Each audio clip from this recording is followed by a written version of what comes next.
Seja muito bem-vindo a mais um episódio do Somente Cast. E hoje, Ivanzinho, quero te dizer que estou com a sensação de que tudo que eu falar poderá ser usado contra mim. Ou eu falarei por cima. É, exatamente. Então, hoje estamos aqui, Ivanzinho, com seu setup maravilhoso. Faça aí as suas condolências à apresentação do convidado. Boa noite! Estamos em mais um episódio do Somente Cast com Mikael Ponte, meu parceiro aqui, Somente Gui e hoje um convidado super especial. Vou falar aqui quem é. Ele é sócio fundador do escritório Portela Advogados Associados, formado na Universidade Católica de Pernambuco com LLM em Direito Corporativo pelo IBMEC, especialista em Direito para Startups pelo INSPER e pós-graduado em Direito e Negócios Imobiliários pelo IBMEC. Deixa eu tomar uma aguinha aqui. É muita coisa. Enquanto ele fala aí, ó, tem uma lista tem um ainda terceiro de parágrafo. É extenso, viu? E mestrando em Direito dos Negócios pela FGV São Paulo. Atua há mais de 10 anos com consultorias jurídica estratégica e operacional para empresas de diversos segmentos. E ainda atua em serviços voluntários. Olha, No fantástico. Teto Brasil, uma ONG que constrói soluções emergenciais que proporcionam melhorias nas condições de moradia e habitat pelo Brasil afora. Você já viu isso? Você sabe quem é esse? Sei, bastante. Fala o nome, fala o nome. André Portela. Seja muito bem-vindo, Portela! Isso aí! Ó, queria agradecer o Portela por estar aqui, meu irmão, o advogado mais empreendedor que eu conheço, ou o empreendedor mais advogado, eu não sei ainda. Mas antes de dar a palavra pro Portela, eu queria só fazer um comentário, que a cada podcast que a gente grava, o Ivan, ele vai aumentando o escritório dele. Já percebeu, Mikael? Antes não tinha nada, né? Quem tá vendo agora, aí ele traz o tablet, aí o Iron Man dele, o Little Iron Man, já veio com suporte. Bicho, aos poucos o escritório dele tá sendo montado aqui. Ok. Daqui a pouco vem mais coisa aí. Melhor é as perguntas que saem daí, viu? Não, ele tá... Não, eles estão mais preparados. Fizeram o dever de... Portela, já te contar uma história. Bora? Que eu tava... Que da último podcast que eu gravei, eu fiz deu uma pressão. Eu não costumo dar pressão, né? Mas aproveitei, senti falta de algumas perguntas boas. E aí hoje me mandaram mensagem. Falei, e aí, bicho? E aí, o que vocês estão fazendo e tal? Aí Ivan falou pra mim, não, bicho, não posso responder agora, que eu estou estudando o nosso convidado. É isso aí. Perguntas e tal. Então, estou aqui para ouvir, vou fazer comentários, né? Então, Portela, cara, a gente queria ouvir tua história, falar um pouco sobre tua jornada, pra gente bater um papo incrível aí sobre empreendedorismo, advocacia e o que mais for legal a gente falar. Valeu. Muito obrigado primeiro pelo convite. Tem poucos episódios no ar ainda, mas já virei fã. Muito bom demais. mesmo. Qualidade de conteúdo, a descontração. Tá valendo muito a pena. Valeu, Ivanzinho, Mikael, Gui, somente Gui. Contar um pouquinho da minha história, né? Comecei a trabalhar bem cedo. Venho de uma família de que meu pai e meu avô eram despachantes imobiliários, aquela pessoa que vai e resolve um probleminha na prefeitura, no cartório e tudo mais. E eu já comecei a trabalhar com meu pai já desde cedo, ainda no comecinho da faculdade, né? E depois do término estagiei em um grande escritório aqui em Pernambuco, e depois do término da faculdade tive que continuar também trabalhando lá com meu pai, porque tinha acabado de ter um acidente de carro na família, então eu era meio que a única pessoa que estava ajudando a trabalhar pelo trabalho do meu pai, trabalho da minha mãe, cuidando dos meus irmãos. Então, passei um ano nessa vida meio corrida, assim, bem corrida. E aí foi quando teve o convite da Moura do B, que meu pai já prestava serviço lá para eles, da Moura do B, para poder ser advogado jurídico interno, né? Cheguei lá, no meu primeiro dia de trabalho, achando que eu ia ser mais um advogado jurídico interno da Moura do B. Sem que, na época, o gerente jurídico disse, tem uma empresa nova que a gente criou aqui, e eu não tô com tempo, não. É tu que vai tocar. Sendo que essa empresa nova tinha acabado de receber um aporte de 500 milhões de reais. Isso em 2010, amigo. Dinheiro. Já era dinheiro hoje, em 2010 era bastante. Tu viu a cifra, não, Mikael? Tu já viu isso na tela assim, não? Teve acesso ao... Sou engenheiro, nunca vi essa roupa. Pois é. E esse aporte são informações públicas, foi de um fundo de investimentos do FGTS, ou seja, a gente tinha que ter controladoria da União sobre essa empresa, que eu era um menino de 23 anos para tocar no jurídico inteiro. Tranquilo. Job Exatamente, depois disso eu tenho um lema na minha vida: se você não tiver responsabilidade, você não tem crescimento. Tem que ter responsabilidade, verdade. tem que dar problema, tem que dar para você sair criando soluções. Tinha acabado de se formar ali. Tinha menos de um ano de formado. dizer que eu sabia o que eu estava fazendo, eu não sabia, mas deu certo. A gente vai aprendendo no meio do caminho, entendeu? E aí, obviamente, contei com a ajuda de muita gente, né? De vários outros advogados mais experientes, que a gente contratava, que a gente terceirizava, que a gente foi crescendo. E passei um período bom lá, até sair para montar o meu escritório. E o meu primeiro escritório, que foi o Portela Leles e Oliveira, né? Que a gente fundou em final de 2013. E fiquei lá com os meninos, já focado sempre a minha atuação na área do direito imobiliário, no direito empresarial como um todo, da experiência que a gente pegou lá dentro do grupo Moro do B, porque quando a gente atendia não só a CONE, né, que é o condomínio de negócios dos galpões, mas a gente atendia um pouco de tudo do grupo. E era um grupo, na época, bem mais diversificado do que hoje, não era só incorporação, como todo mundo acha. Então, a gente se termina aprendendo em vários segmentos, mas o que sempre foi a minha casa, o que sempre foi a minha paixão, assim, era o imobiliário. Não o direito imobiliário, mas o mercado imobiliário, né? E aí, hoje, tanto que agora, de 2018 para cá, que a gente tem o Portela Soluções Jurídicas, a gente entende que o escritório é um escritório para atender as empresas, incorporadoras, construtoras e investidores do mercado imobiliário em todas as áreas do direito. Então, a gente está aí nesse posicionamento. Também atendemos outros segmentos. A gente atende postos de combustíveis, a gente atende startups, a gente atende alguns outros segmentos, porque o escritório está preparado para atender vários outros segmentos, porque tem pessoas muito boas em várias áreas do direito, né, para fazer esse atendimento. E quando a gente não tem, a gente busca. Então, a ideia é sempre atender bem nossos clientes e buscando pessoas muito bem posicionadas no mercado e qualificadas para poder fazer esse atendimento constante. Né? Queria começar, eu sei que vocês estão cheios de perguntas muito boas hoje, mas eu vou me antecipar aqui. É que uma coisa que sempre me impressionou com o Portela, eu conheço o Portela acho que desde 2016, 2017, mais ou menos isso. Mas eu sempre costumo falar isso, sempre falo, cara, que comecei falando isso hoje, que ele é o advogado mais empreendedor que eu conheço e vice-versa. Porque, primeiro é o seguinte, para o empreendedor, cara, tem alguns nomes, algumas pessoas que ele sempre tem que estar bem relacionado e estar bem. Tipo, o banqueiro, na verdade é o seguinte, o gerente do banco, o contador e o advogado. Né? Todas as vezes que eu errei nisso, cara, não deu certo. Foram coisas que perguntas que eu não me fiz antes de montar o meu negócio. E perguntas que você não se faz antes de montar um negócio e abre para depois arrumar, às vezes não tem como, às vezes tem, é muito caro, às vezes tem como. Só que é muito difícil quando você conversa com o contador, o gerente do banco, o advogado, que não tem uma visão empreendedora. E sendo muito franco, o Portela foi o primeiro advogado que eu consegui ver o seguinte, cara, esse cara tem uma visão empreendedora, principalmente na parte societária, que a gente conversava muito, para entender não só o que era importante para mim, para o negócio, mas como ele enxergava o futuro, não só o que era bom para o negócio hoje, mas e para o futuro do negócio. Quais são as decisões que eu ia tomar hoje que ia ser sustentáveis ou não. Então, vários acordos eu já fiz com ele, com a expertise dele e tudo mais, mas ele discutia comigo como de empreendedor para empreendedor.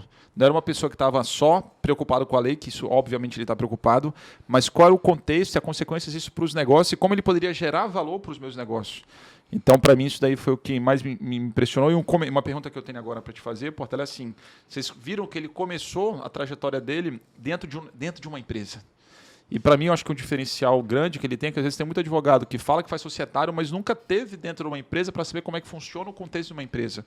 Eu queria que tu explicasse assim, essa experiência de trabalhar dentro de uma empresa para ter essa visão de negócio. Como é que foi essa experiência e o quanto ter trabalhado dentro de uma empresa te ajudou hoje no teu escritório? Acho que é uma pergunta legal. Vocês acham que é uma pergunta legal? Vocês Achei gostaram? legal. Gostou? Boa? Achei legal, claro. Chefe? Sempre, mas sempre muito Obrigado, boa. gente. Sempre Um muito presente aí para você depois. Olá, E Portela. parabéns pela pergunta. Obrigado. Se o nosso convidado gostou, pronto. Gente, Mas falando sério, assim, o que eu acho que é o maior diferencial da minha carreira é ter tido essa vivência dentro do jurídico interno de uma empresa que tem uma governança absurda. Que, como eu disse, tinha como acionista um fundo de investimento do FGTS. Então, era uma coisa que a gente escutava o tempo todo do acionista lá. É dinheiro do trabalhador brasileiro. Tem que tomar cuidado, tem que seguir as regras de governança. Então, isso, para mim, fez toda a diferença. Fez toda a diferença. Foi um período que, apesar de curto, eu passei quase 4 anos lá, mas foram 4 anos que valeram por 10, porque eu trabalhava 16 horas por dia. Então é fácil. E aí, assim, ter essa vivência diretamente com a diretoria, mesmo muito novo ainda, com os conselheiros da companhia, com os acionistas da companhia, fizeram toda a diferença na minha vida. Então, é uma coisa que eu nunca vou estar no cliente para dizer vocês, eu sempre estou no a gente, porque eu sempre me coloco dentro da empresa. Mesmo não estando mais no jurídico interno, lá naquele dia a dia, mas é sempre tendo essa perspectiva de que, pô, esse negócio parece ser bom, esse negócio é ruim, esse negócio pode ser melhor se for assim. Bom, então, essa vivência de ter tido dentro do jurídico interno foi o maior diferencial da minha carreira, com certeza. Fantástico. É uma das coisas que a gente fala. Desculpa aí, Micael, eu não quero te atrapalhar. Essa questão que tu falou que foi escolhido 23 anos para ser o cara que ia cuidar desse fundo. Na tua cabeça tu ia ser só mais um, sei lá... Mas o cara que tira xerox, o que preenche contrato, ou alguma coisa do tipo assim. O arquivista também. Por que tu acha que os caras te escolheram para fazer esse papel, para desempenhar essa função? Como é que foi esse processo e qual foi o teu diferencial que tu vê assim? Pô, acho que os caras viram capacidade em mim nesse quesito. Assim, sendo muito honesto, não teve um grande processo de seleção, não. Como eu já prestava serviço lá para eles, já tinha algum tempo, porque meu pai prestava serviço para eles, então, principalmente na fase que meu pai, depois do acidente, que ele passou quase 1 ano sem trabalhar, e eu que estava no dia a dia de tudo, foi quando ele primeiro falou com meu pai, eu nem sabia, perguntou se poderia me tirar, meu pai disse, não, já tô melhor, dá tranquilo, acho que vai ser importante para ele. E aí depois ele disse, topa vir para cá, trabalhar aqui, a gente acertou, não foi uma conversa de 20 minutos, não. Eu disse, tá certo, começa quando? É 1º de dezembro de 2010, eu tá certo. Cheguei lá 1º de dezembro de 2010, achando que ia ser só mais um preenchedor de minuta de contrato de promessa de compra e venda de apartamento. Aí ele disse, te vira que tem esse filho aí. Aí no primeiro dia que eu cheguei lá para trabalhar, só tinha 2 diretores contratados, um gerente financeiro e eu. A empresa toda eram 4 pessoas. Tem uma coisa que eu percebo assim, e foi uma frase que eu vi recente, Portela, que mexeu muito, que é o seguinte: se você trabalhe para vir trabalho, sabe? Comece a trabalhar para vir trabalho. Parece um negócio muito óbvio e tudo mais, mas às vezes as pessoas estão esperando ou cair tudo muito pronto, ou vir tudo muito bem arrumado, ela não tá no lugar dela, não, mas alguma coisa vai acontecer que vai me mostrar o caminho. Mas o Portela estava trabalhando, pô.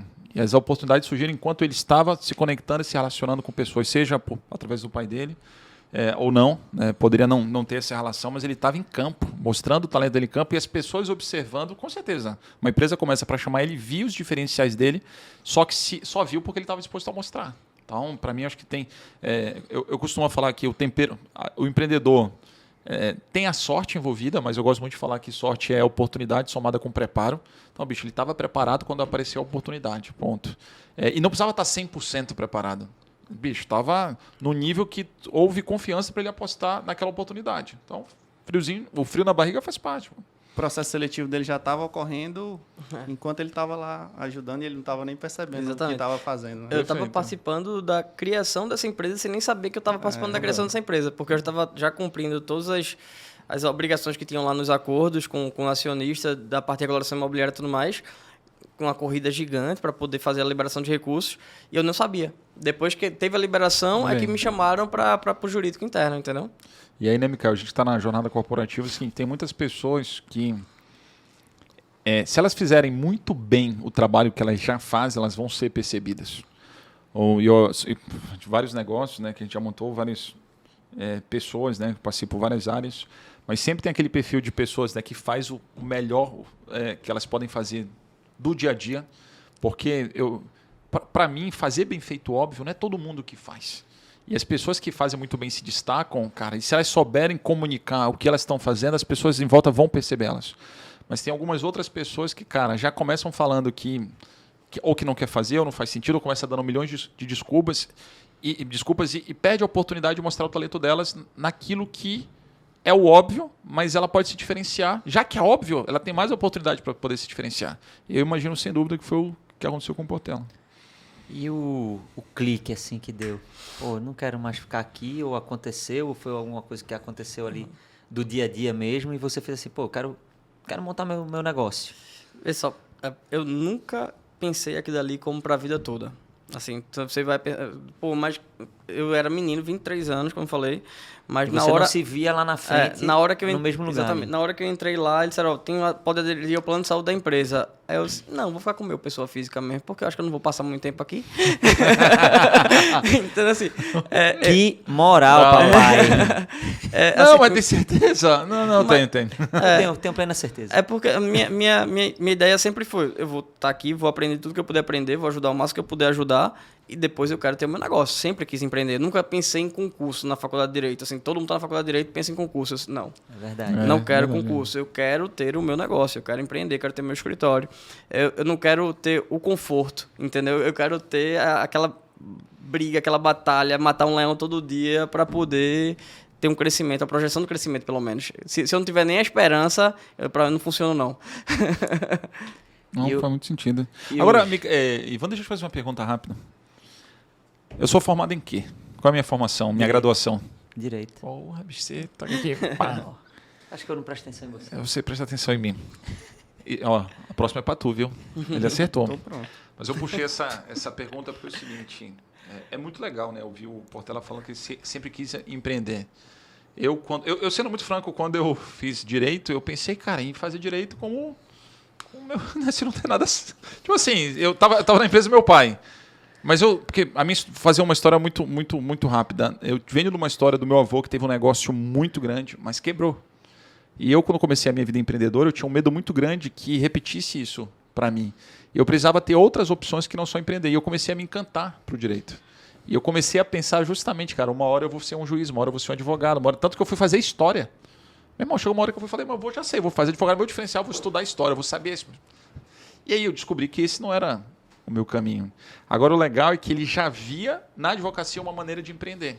E eu costumo falar que eu fui para o transporte porque a minha família tinha uma transportadora e eu empreendi com uma transportadora. Se eu viesse de uma família de advocacia, porque talvez eu ia empreender nessa linha. Então, para mim não importava muito o que era o negócio, eu só queria empreender. Só que ele já tinha muito claro, bicho, a partir do momento eu quero empreender, não quero ter o meu negócio, eu quero empreender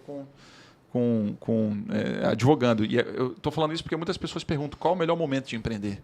Qual é o melhor momento de ter certeza que você quer empreender? Cara, isso não tem receita de bolo. O Portela, no primeiro emprego, ele já sabia, ó, nem passa o plano de saúde que eu não vou ficar aqui muito tempo. Ele já tinha essa segurança muito grande que quer empreender, mas às vezes tem pessoas que passam 10 anos e descobrem isso depois. Então, acho que essa é uma história muito legal. Foi com quantos anos que aconteceu isso? Tu entrou lá com 23 e saiu de lá com quantos anos? Eu saí... Com 23. Como eu falava... Pois é, era essa a resposta que eu não. estava esperando. Como eu falei, eu trabalhava muito. Aí já namorava com minha esposa desde 2009, aí ia casar dia 13 de julho de 2013. Eu sabia que não ia dar certo, trabalhar lá e ser casado. Aí eu saí dia 12 de julho de 2013 do emprego e casei no dia seguinte. Caraca. Mas não ia dar por causa... Aí saí de lua de mel, boa. aí voltei e abri o escritório. Em agosto, Olha 2 de aí, agosto de irmão. 2013. Olha aí, bicho. Isso Irmão, aí, casem. Se vocês não têm uma desculpa para pedir demissão... casa talvez... e pede demissão, fica fácil. O cara pediu Mas- demissão depois de casar logo. Rega, cara, mas isso é uma outra lição muito massa. Antes de casar. É muito massa. Porque às vezes os caras, assim, cara, tenta fazer os dois ao mesmo tempo, ele já via que... Pô, 16 horas, pô, como é que o cara tá 16 horas e já tá... ter uma vida de casado da forma que a qualidade que ele queria ter e que ele tem hoje. Então, cara, de novo, essa estratégia é a primeira vez que eu escuto. mesmo? Fantástico. Primeira Todo vez também. mundo que eu falava que ia pedir demissão, eu tava em 3 anos eu saí de único advogado para gerente jurídico, né? Então, assim, menos de 3 anos, né? Acho que 1 ano e pouquinho, eu já era o gerente jurídico dessa empresa multimilionária. E eu saí, teve na hora que eu cheguei lá, eu disse, ó, eu quero sair. Avisei, sei lá, uns 2, 3 meses antes. E aí, tu fica até quando? Eu disse, eu posso ficar até sexta-feira, dia 12 de julho de 2013, porque eu caso dia 13. Eu sabia que se eu fosse pra lua de mel, eu já ia me separar na lua de mel, porque eu não tive férias nesse período todo que eu fiquei lá. Porque na única vez que eu tentei tirar férias, era ligação o tempo todo, era e-mail o tempo todo. Então, assim, foi estresse. Não aproveitei. Então, eu sabia que eu já me separaria na lua de mel se eu fosse me casar, se eu fosse continuando trabalhando lá. Então... Planejamento e gestão de crise. O cara já se antecipou. Exatamente. E sobre uma coisa que tu estava falando aqui, eu lembrei, na época de fazer vestibular, eu estava na dúvida entre administração de empresas e direito. Olha! Aí meu pai, conversando com meu pai, eu já vi muito advogado empresário. Eu nunca vi empresário advogado, não. Acho que tu tem mais opção se tu fizer direito. Verdade. Meu irmão, ele usou um argumento muito forte, meu irmão. Nunca mais eu esqueci isso. Acho que Muito nem ele deve forte. lembrar disso, mas eu lembro isso pro resto da minha vida, assim. Foi uma ótima dica, um ótimo conselho. Bom demais, meu irmão. Parabéns aí por essa trajetória que é sensacional. Essa história aí do casamento foi topada. E hoje, como é que tá assim o escritório hoje? Essa história é legal, hein? Vamos lá. Aí, como eu estava falando, em 2013 a gente montei o primeiro escritório, né? O PLO. E aí a gente começou a crescer bastante. Já tinha uma filial em Curitiba, uma filial em Natal. A história estava tomando um corpo. E foi um momento que mais ou menos que a gente se conheceu, que conheceu outras pessoas, que entrou naquela... eu conheci um pouco mais de tecnologia, de inovação. A gente montou um conselho, a gente montou um conselho do escritório, que aí no conselho, na época eu não conhecia tão fundo o Gui, então ele não participou desse primeiro conselho, mas tinha Murilo Gun, tinha Edizio Pereira, tinha Dani Guedes, Renan Ranucci e Dante Freitas.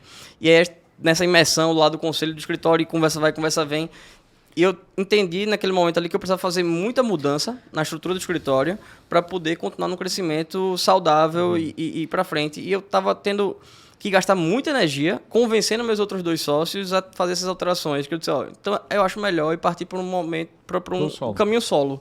Assim, não, você nunca está só, mas eu trouxe minha equipe, trabalhava comigo. E a ideia era ser realmente um escritório mais enxuto, boutique, para atender muito bem poucos clientes. Aí veio a pandemia. Primeira semana de março, eu tinha acabado de chegar de viagem. Primeira semana da pandemia, assim, tinha acabado de chegar de viagem, bateu um pequeno desespero. Eu fiz uma escolha. Eu fiz uma escolha de ter poucos clientes. Agora, se um desses patinar agora na pandemia, eu vou junto. Não dá para ser pequeno, não. É lindo, é ótimo na teoria, mas na prática não dá para ser pequeno, não. Vamos crescer. Aí dei essa virada de chave, vou crescer, vou voltar a crescer, e hoje a gente está aí com 28 pessoas na equipe, fazendo uma mudança de sede do escritório já, porque não cabe mais onde a gente está. Uhum. E assim, estamos aplicando muita coisa de gestão. Gui já ajudou bastante a gente no planejamento agora de 2023, que agora ele é formalmente meu conselheiro. Boa! Que bom.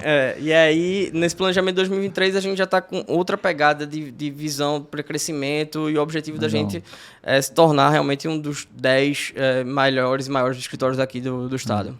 Isso que o Portela falou é uma experiência animal, né? Porque, de novo, é a visão do advogado empreendedor. Porque eu não conheço a realidade de muitos escritórios, como é que é a gestão por dentro, conheço muita experiência do lado como cliente e tudo mais, mas Portela me deu essa oportunidade da gente estar mais dentro, estar mais juntos, estudar. É claro que o princípio de gestão tem todos os negócios, mas nem todo advogado e nem todo gestor está interessado em fazer isso e conduzir isso.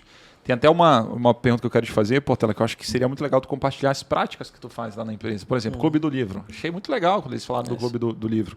A outra foi os encontros que eles fazem trimestral, a forma que eles comemoram. Então, assim, você vê que ele trouxe essas práticas de gestão para dentro do escritório dele, e fazendo com que o escritório dele, na verdade, sustentasse. Ele sabe, ele está crescendo, mas ele não está abandonando pilares fundamentais de gestão para... Eu não sei se foi com saudade lá do curso de administração lá do início, mas para tu ver, ele está combinando a administração junto com o negócio dele, empreendendo. Acho que seria legal compartilhar com a gente essas práticas que tu costuma fazer para dar dica para quem está escutando também a gente. Massa. Como eu estava falando, a gente teve esse crescimento acelerado, e no meio da pandemia, todo mundo em casa, né? Então, teve uma hora que a gente falava, eu não conheço as pessoas do escritório. Eu não conheço as outras pessoas que trabalham com a gente. Olha isso. Aí eu disse, então vamos fazer o seguinte, pode continuar no home office, mas um dia na semana vem todo mundo para o escritório, que é para a gente ter essa oportunidade de a gente se conhecer, se conectar e estar mais próximo, né? E a gente criou as reuniões de quinta. São as reuniões de quinta-feira. Aí uma quinta por mês é o Clube do Livro, né? Que aí alguém da equipe indica um livro com temática que obrigatoriamente não pode ser de direito. Então são... Só iam falar, não, Damásio, vamos estudar um código penal. Não, romances, livros de autossugestão, autoajuda, a gente já teve meio de tudo. Tem uma quinta-feira que é uma reunião, aí é reunião técnica, que alguém da equipe também traz um caso específico para a gente fazer um estudo de caso, uma decisão importante, uma apresentação sobre alguma temática relevante para o escritório, que é da área dela, mas que é bom que todo mundo saiba, todo mundo conheça. Uma terceira quinta do mês, a gente faz uma reunião livre, que é, mais uma vez, organizado sempre por alguém da equipe, que aí a gente já fez de tudo. A gente já fez dinâmica de colagem, a discussão sobre o cinema argentino. Então, a gente já apareceu de tudo, assim. Então, é bem legal. Sempre tem coisas diferentes, temáticas bem diferentes. E como é livre, a ideia é essa, que venham coisas que a gente nunca viu, nunca pensou, e para poder todo mundo ter essa experiência junto de conhecer esse novo tema, né? E uma última reunião, que é uma reunião que a gente fala de apresentação das ações de marketing do escritório e dos resultados dessas ações e das ações de gente, né, da RH, mas que a gente não chama de RH, a gente chama de gente, e do que a gente tem projetado para o escritório e do que já foi feito naquele mês, né? Fora essas reuniões de quinta, a gente tem uns programas que a gente chama de P+, que é do... Conheci o P+. Que a gente tem o P+, Saúde. A cada trimestre a gente faz um evento para saúde. Então, o último que teve foi um walking tour nas ladeiras de Olinda, que tem um conteúdo histórico também, tudo mais. Foi uma visita guiada. A gente já fez jogo de vôlei, a gente já fez... Corrida, vai ter a corrida no meio do ano. Olha aí, então se preparando se preparem, vão treinando aí. Que essa daí a gente vai chamar convidados. Nosso representante Micael Ponte, nosso triatleta. Aí é boa. É porque tem muita coisa que eu acompanhei e eu lembro que o Portela faz. Tem duas coisas, na verdade. Uma, que seria legal comentar também os artigos que vocês fazem. Isso. Porque uma das coisas que eu vi por dentro lá é o seguinte, a preocupação deles estarem... Vocês viram, cultura de aprendizagem. Toda hora estudando, trocando ideia, conversando, estudos de caso, fazendo os artigos, né, para eles entregarem uma qualidade. Imagina, tu contrata um advogado. O que tu quer, bicho? Que ele conheça o teu negócio, que ele esteja por dentro do teu negócio, ele mostre conhecimento e expertise na solução que tu precisa. E eles, para entregarem isso, eles conseguem ter todo um ritual semanalmente, mensal, para envolver as pessoas. Então, eu queria que tu falasse um pouquinho mais sobre essas outras práticas de como é que vocês se preparam para ter essa qualidade técnica tão alta que vocês têm. E depois, Ivan, conduz uma pergunta também sobre o teto. Como é que ele envolve também Com certeza. as pessoas... Tá aí, né? Tá anotado. Não, tá anotado. Então deixa essa para depois. Como é que ele envolve a equipe dele e as pessoas também no teto, que acho que é uma pergunta legal. Mas vamos de artigo aí, estudo científico aí que tu faz. Uma coisa que a gente, como tá falando, assim, a gente leva muito em consideração o capital humano, né? As pessoas. É o meu maior ativo. O maior ativo do escritório são as pessoas que fazem parte do escritório. E como uma forma de crescimento intelectual das pessoas e até de autopromoção. A gente incentiva, a gente encoraja, para não dizer que a gente exige, que tenha... É sutil! Que toda semana a gente publica um artigo temático, obviamente, sobre temas relevantes e conteúdos que a gente trabalha no dia a dia do escritório. E como tem uma equipe bem grande hoje, então, assim, como é um por semana, cada pessoa faz 3 por ano. Então, é suave, não é pesado, é uma coisa que é extracurricular, mas que é tranquilo e é muito bom para todo mundo, porque ele está ali exposto nas mídias do escritório e também até em outras mídias, que a gente já tiveram, nossos artigos foram republicados em vários outros blogs de conteúdo jurídico, que assim, tem essa exposição pessoal de quem escreveu e do escritório. Então, é uma estratégia que serve tanto para a questão do crescimento intelectual como para o marketing, que é a única forma de a gente divulgar o escritório criando conteúdo, né? Então, essa parte dos artigos é isso. E no nosso dia a dia, nossa dinâmica de trabalho, a gente tem uma controladoria interna de qualidade mesmo, que a gente analisa tudo que sai do escritório, nada sai sem revisão. E tudo que é demanda repetitiva tem que ter meio que um comitê de qualidade que analisa aquele instrumento antes de sair ele várias vezes repetidamente. Então, porque se tiver o erro de uma vírgula, vai ser esse erro de uma vírgula 1000 vezes. Então, a gente tem esse cuidado muito forte com isso. Bom demais. Eu queria uma pergunta curiosa aqui. Onde é que tu arruma filme argentino, bicho? Uma discussão sobre filme argentino. Onde é que o cara arruma isso? E não foi só cinema argentino, não. Foi só cinema argentino onde Darim era protagonista. Tem muito filme. Por favor. O cara sabe envolver a equipe. Vamos compartilhar essa lista de filmes, por favor. Compartilharei.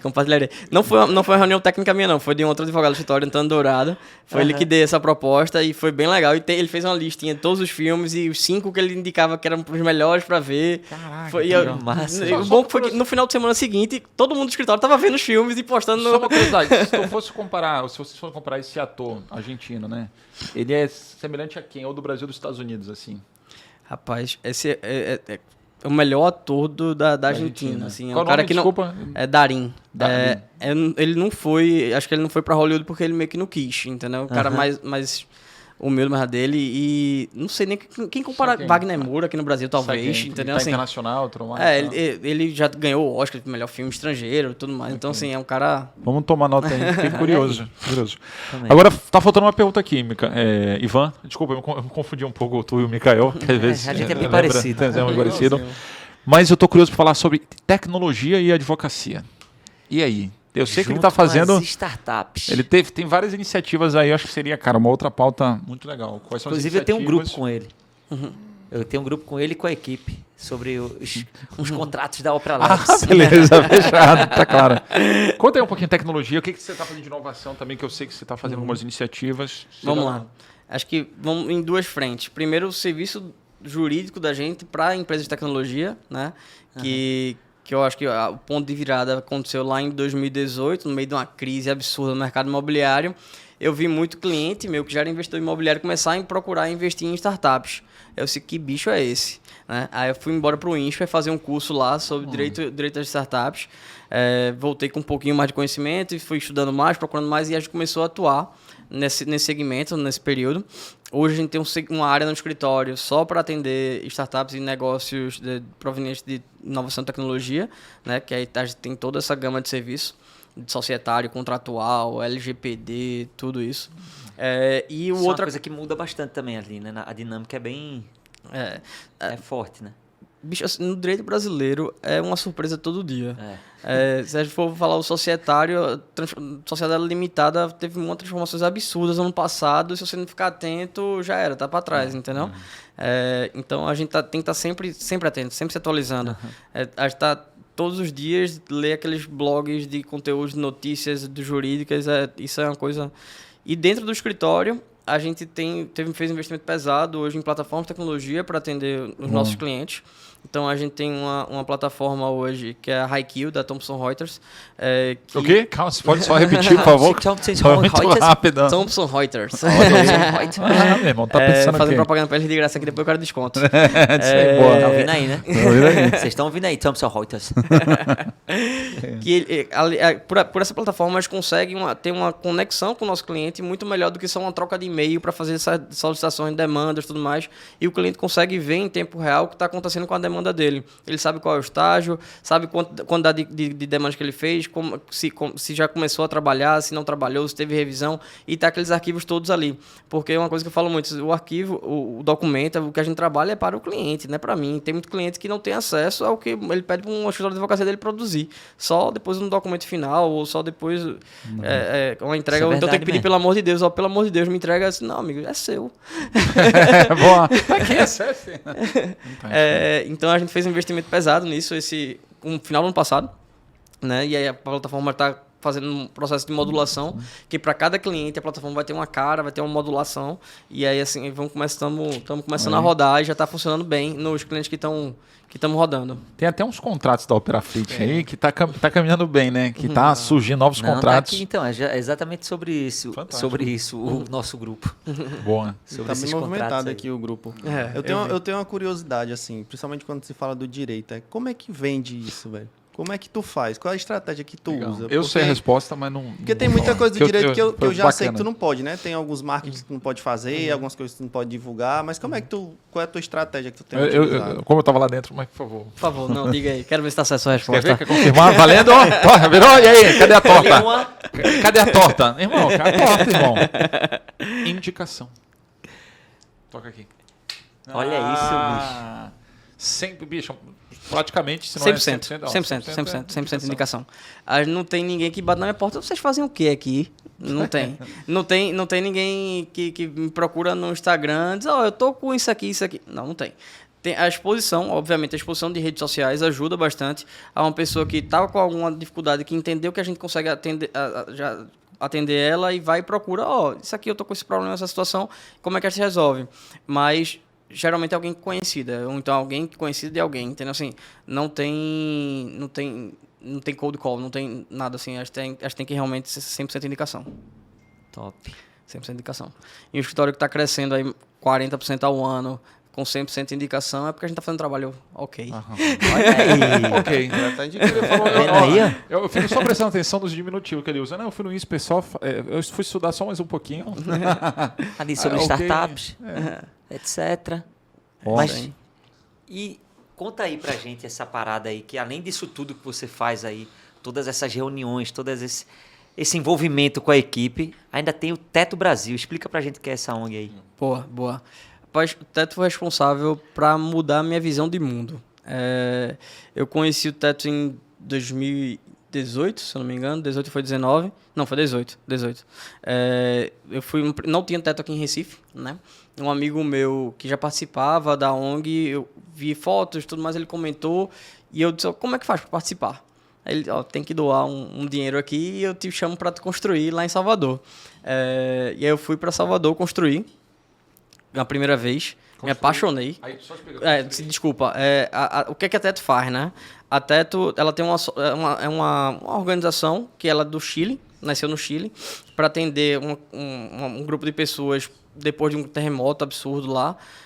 E aí a ideia é que ela constrói casas emergenciais. Pessoas que perderam a casa ou então estão vivendo em situações subhumanas, constrói uma casa que é um modelinho aprovado pela ONU para construções de emergência. Moradias de emergência, né? E aí, a gente vai lá e a gente constrói num final de semana a casa. A casa é 100% modular, toda de madeira. E trabalho... E um final de semana? Num final de semana. Só voluntário constrói uma casa inteira. 2 dias de trabalho, a gente deixa a casa pronta. Então, assim, tem todo o trabalho lá de cavar os pilotis, porque a casa é suspensa, né? Para não ter umidade, já que ela é de madeira. E depois tem que levantar as paredes, botar o piso, levantar as paredes, coberta, tudo certinho. Uma casa pequena, obviamente, mas é uma casa que vai substituir uma moradia que não é nem uma moradia, assim, resto de coisas que a pessoa fazia para ser abrigada do vento, da chuva, do sol. Só me explica um pouquinho, tu que coordena esse projeto aqui em Recife, como é que é conduzido Não, a iniciativa aqui em Recife? Beleza, eu como tá falando, eu fui para Salvador, construí a primeira vez, me apaixonei pelo projeto, não só pelo que entrega, pela emoção que entrega, por tudo que você entrega, mas pela organização mesmo do projeto, das pessoas que estão ali. E aí, foi a segunda vez, construir novo, já levei a minha esposa, levei uns amigos daqui de Recife para ir lá construir. E aí, na segunda vez, eu já cheguei pessoal lá, a gente tem que botar isso em Recife. Legal. Boa. A gente tem que ter a Teto em Recife, não dá para não ter não, vamos embora, ele quer que precisa. Aí ele disse, para ter uma primeira construção, eu preciso que vocês pelo menos financiem 7 casas, que é o que cabe num caminhão, porque essas casas, esses módulos vêm de São Paulo. Certo. Aí vamos embora arrumar o dinheiro e vamos financiar essas 7 casas. E a gente conseguiu não financiar 7 casas, a gente conseguiu financiar, acho que no final foram umas 40 e pouco, 50 casas, que uma empresa que chegou junto e doou várias, foi bem legal. O projeto nasceu aqui em Recife em 2019, depois dessa minha ida lá, e outras pessoas daqui já tinham construído, todo mundo chegou e se juntou. Eu não coordeno o projeto, eu só sou voluntário mesmo, não tenho, assim, não faço nenhum... Você vai lá e constrói mesmo? Eu vou lá e constrói. Lá e bota madeira e tal. Hoje eu não construo, não, hoje eu ensino a construir. Eu sou líder de construção. Agora Até nisso o cara se transformou no líder, bicho. Porque o negócio, ele é irmão, o cara negócio tá no Em mercado, Salvador, voltou pra cá, se transformou ele tá no líder. mercado imobiliário, irmão. É verdade, meu irmão. Mas eu queria entender, pós-pandemia, como é que foi? Como é que foi durante a pandemia essa situação e como é que está o Teto hoje? E se a gente quiser aqui somente guiar, participar, uma casa, como é que faria? A gente teve algumas construções no 2021, né, pós-pandemia, de máscara, no sol, bem pesado para quem estava lá construindo, mas construímos. Teve principalmente um caso de uma comunidade que a gente já atendia, que teve um incêndio, 10 casas foram queimadas nesse incêndio, a gente reconstruiu as 10 casas no final de semana. E agora vai ter um novo evento em abril. Inclusive, o pessoal lá do escritório se juntou no outro programa do escritório, que é o P Mais Social, que a gente faz ações sociais, que a gente se juntou para arrecadar o dinheiro e construir essa casa no final de semana, 10 pessoas da equipe lá do escritório. Qual dia é? Vai ser dia 1º de abril. 1 e 2 de abril. Mas aí, se vocês quiserem também... Irmão, vamos, estamos fechados, a gente vai participar. Fechado? Tá fechado. Boa. Vou organizar isso aí. Demais. Tá fechado, vamos construir. Irmão, se você apertar a minha mão, você vai fazer o que você sempre faz. Assumir o que Promete. Vamos lá. Agora eu só não sei se eu sei construir. Mas tem que saber não, é muito fácil. Eu não sei se eu sei construir. Não, eu conheço. Eu sempre quis Esses participar. meninos Na verdade, criados sou em desastrado. só um apartamento. depoimento. Não. Na época que o Portela estava com essa iniciativa, ele estava envolvendo as empresas para participarem. Eu não estava na Operalog na época, eu não tinha poder de decisão, na época eu não conseguia avançar, enfim, tudo mais. E eu queria que fosse algo que eu pudesse estar envolvido, junto com o time, porque eu sempre acredito em ação social, que não é só dar o dinheiro.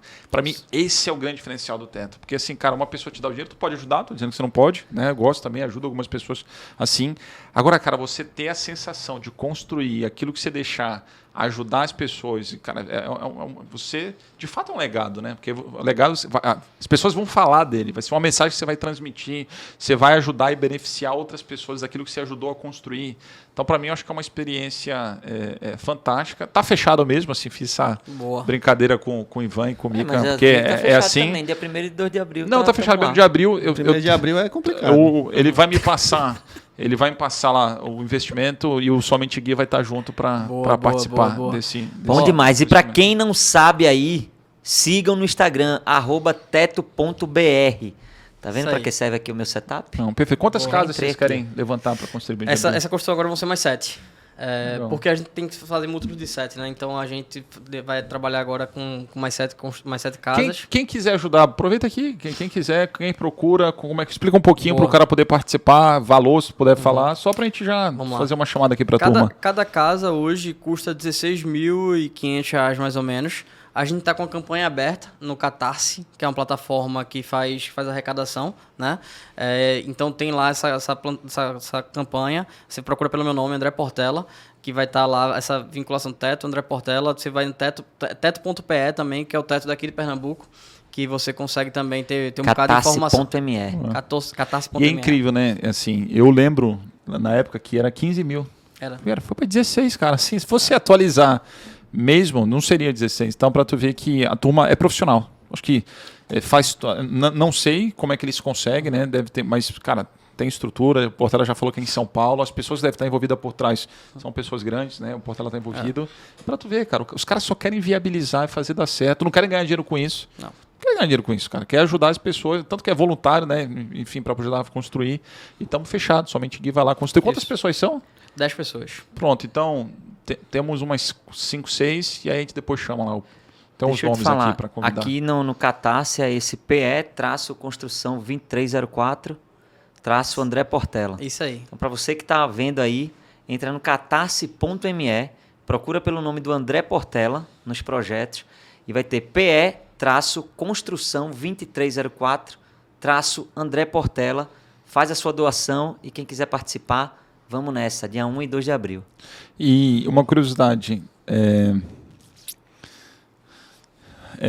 essas pessoas que estão doando, elas podem, aí mesmo elas podem se voluntariar também para participar, ou na verdade vai ser assim, cada empresa vai ser padrinha de uma casa.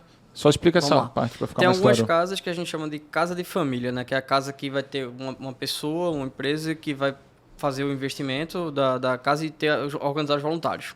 E outras casas são construções livres, são construções de arrecadação própria da Teto, porque a Teto tem um fundo nacional que faz arrecadações diretamente com várias empresas e pessoas físicas, não tem zero arrecadação pública, né? E as outras casas, são outras 4 casas, vai ser da Teto e vai abrir inscrição. Então vai abrir inscrição, então segue o Instagram da Teto que vai lá abrir e acaba muito rápido. Geralmente quando... Então, para quem quer ser através do processo de inscrição, tem 4 casas que as pessoas vão se inscrever para poder participar e ajudar a construir. Exatamente. E isso são as 4. As outras 3 já são iniciativas de grupos que estão fechados. De grupos que estão fechados. Então são 3 casas. Tem alguma casa sobrando? São 3. Oi? São 3 casas? Não, são 7.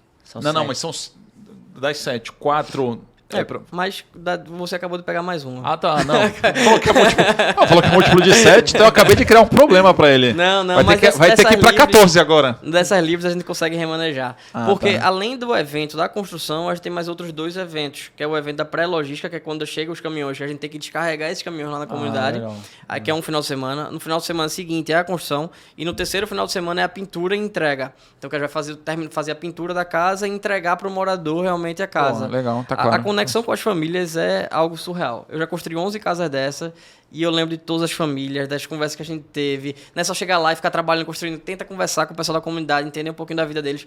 É uma assim, mudança de visão de mundo total. Assim. Eu chego com o olho cheio de lágrimas. Só de... Eu já tô aqui. Coisa, meu irmão, Pronto. muito massa. 1 e 2 de abril, terminando aqui o podcast, eu vou bater um papo, a gente bate papo com o Portela para se organizar pro próximo passo. Show. É isso aí. Top Fechou? demais. Estamos Não, caminhando fechou, para o pô. final. Que hora? Ouro, meu irmão. Oxe, Agora tem maneira a melhor gente tá de aqui fechar? ó, com teto.br, @teto.br e procura aí André Portela lá no www.teto.org.br. É isso aí, pessoal. E com isso encerramos mais um episódio aqui do podcast. Muito obrigado, Eu que agradeço. Portelinha, Valeu. pela vinda aqui no podcast, pelo seu tempo. E para vocês que estão em casa aí, ó, pode seguir todo mundo aqui, ó.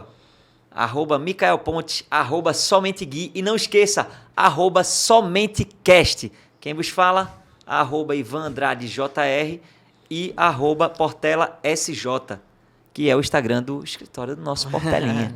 Show, obrigado, gente. Alguma Foi coisa aí, fantástico. Portelinha, Valeu, para Portela. você deixar aí nesses comentários finais pra gente? Amigo, só agradecer e dar parabéns pra vocês. Boa, Vocês estão produzindo conteúdo sensacional aqui de Recife, com muita gente boa daqui. Então, só eu espero mais crescimento, desejo mais crescimento e que isso saia de Recife, extrapole que merece. Legal, Bom mano. demais. Obrigado. Valeu, meu irmão. Valeu, meu irmão.